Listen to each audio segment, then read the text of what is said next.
Economia é com ela, Juliana Rosa. Chegamos à super quarta. Chegou o dia D. É hoje que a gente vai saber que os juros vão cair bastante, né, Juliana Rosa? Eu soube que você andou conversando lá e que vai ser um facão que, sem precedentes.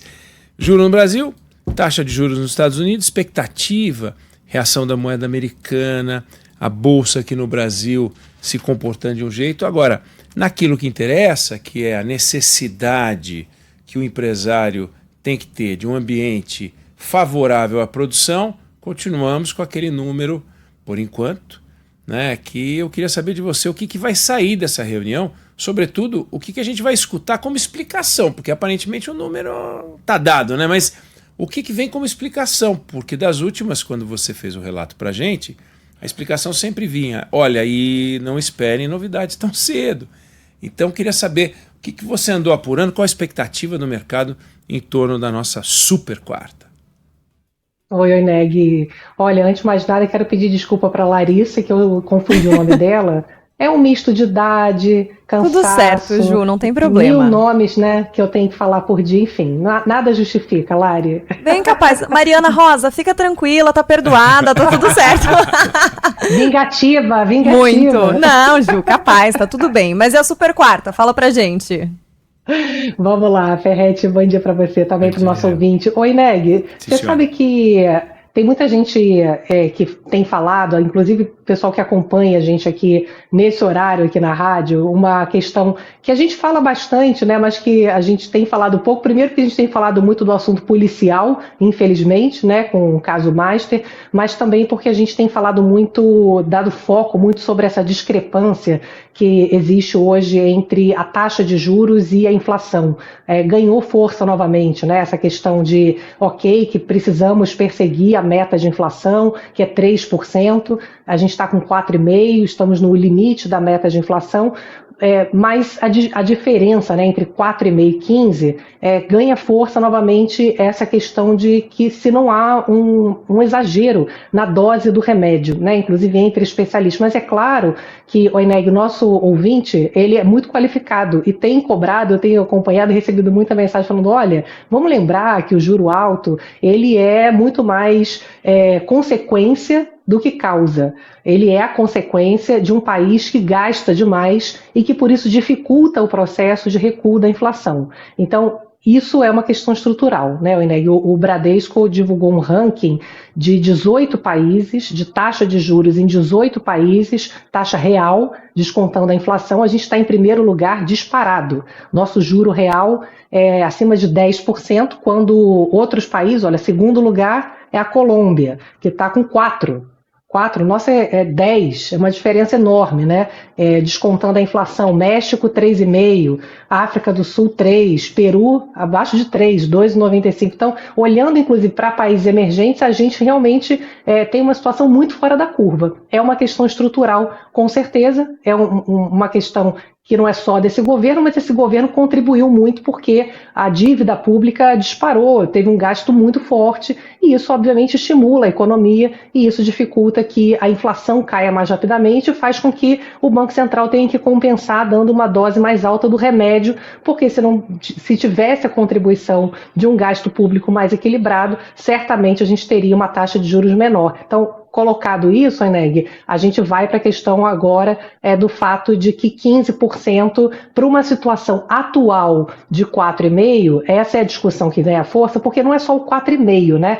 O Banco Central, quando ele roda aqueles modelos, ele quando coloca já, levando em consideração que os juros vão cair esse ano, para casa ali dos 12%, a inflação ela vai cedendo aos poucos. Então as previsões estão apontando que a inflação chega em 3%, em 3,1% em 2027, porque é aos pouquinhos mesmo, né? Não é de hoje para amanhã, é um processo que vem acontecendo. Então o Banco Central olha também se a partir da queda de juros esse ano, se a inflação vai continuar cedendo. E a discussão ganha força porque o dólar ontem bateu o menor valor em quase 2 anos.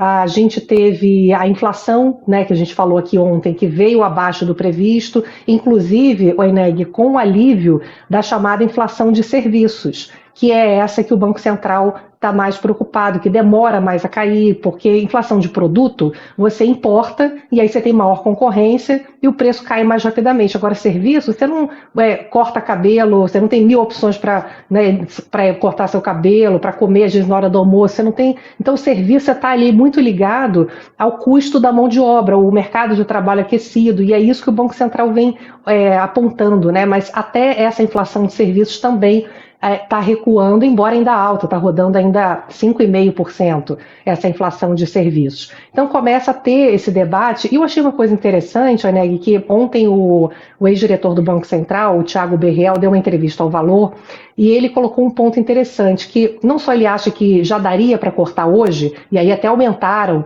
as expectativas, porque ele tem um peso importante aí de formação, né, de análise, né, no mercado financeiro, já está em torno de 25% mais ou menos as expectativas para corte de juros hoje, e 75% eu acho que vai manter, né, que vai ter a sinalização de início só em março. Mas ele colocou um ponto, né, que eu achei interessante, que é o fato de que essa confusão toda, esse escândalo do Banco Master, fez o Banco Central não se comunicar, não falar, e essa questão da comunicação, ela é muito importante. Então ficou o mercado achando que esse silêncio, que pode ter a ver, obviamente, com o caos, né, do Master, acabou corroborando uma visão ali do próprio mercado de que, olha, os dados da economia vieram um pouco mais fortes, mercado de trabalho, e aí quando o Banco Central silencia, é uma mensagem, como se estivesse corroborando a mensagem que ainda não dá para cortar juro. Mas o próprio Galípolo, na última entrevista para os jornalistas, ele falou que ele estava dependendo de dados, né? Ou seja, ele não fechou a porta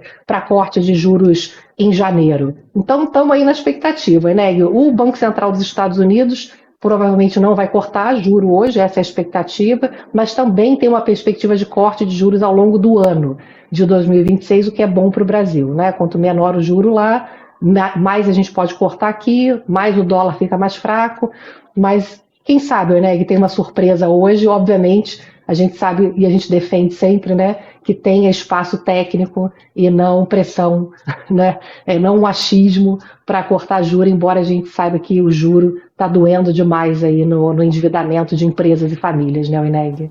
Inviabilizando, né, a produção de muitos setores, porque não dá. Você pode operar com 10% de taxa de juros, desde que o seu negócio renda muito mais, né? Agora, quem é que consegue pagar uma taxa de juros dessa e ainda ter lucro no operacional? É impossível. Você não pode ficar colocando sobrepreço nos seus insumos e fazendo uma espiral que torne a vida das pessoas inadministrável, porque daí fica tudo tão caro que o poder de compra cai, os juros acaba matando o oxigênio da economia. Juliana Rosa, economia é com você. Amanhã a gente vai fazer uma avaliação mais detida sobre o número que saiu, e hoje à noite não vai faltar no Jornal da Band. O pessoal está te esperando, eles já chamaram a minha atenção, disse, a Juliana não pode faltar hoje. Eu falei, não, vou ver se eu uso o prestígio da Larissa com ela, para ela aparecer hoje no Jornal da Band com transmissão simultânea aqui na Band News FM. Juliana, espero lá, hein? Se quiser aparecer com um potinho, levando algum conteúdo, alguma coisinha que a gente possa degustar, meio que tudo bem. Pode ser até um tomatinho com tomatinho cereja. A Larissa não provou, né? Ainda não, tô esperando. Não, mas você pode. Também não. Estamos esperando, Ju. Fica à vontade para trazer para cá também. Olha que você fica prometendo. Juliana, às vezes você está muito atrapalhada. Mas tomate que você falou? Se você quiser levar um tomatinho de cereja com uma mussarela de búfala no espetinho, você pode levar, o pessoal come, viu? Não tem problema, não. Às vezes não dá tempo de fazer brigadeiro, tal. Você quer levar uma coisa mais saudável? Mais saudável, né? Patezinho com torrada. Tá, fica absolutamente livre. Tá ou nada também. Já que você está me provocando, porque eu estou tentando perder os quilos no final do ano, né? Então o tomate com a mussarela de búfala é melhor que o brigadeiro. Mas Eduardo Aineg, gente, volta e meia chega com pão francês e mortadela. Entendeu? Esse é o colega que ajuda. Aqui na rádio ele não chega não, viu, Ju? E olha que o programa é na hora do almoço. Nunca vimos. É novidade, viu, Ju? Ingratos. Você viu como é, né? Eu conheço gente que está pagando uma conta hoje em dia de ter ajudado vários outros e agora todo mundo não quer mais falar com ele. Você sabe de quem eu estou falando. Mas eu aqui na Band News FM várias vezes já apareceram salgadinhos. Eu nunca vi. Mas... Às vezes a gente deu azar. Informe-se. Pode ser. Juliana Rosa, Beijo. Um beijo.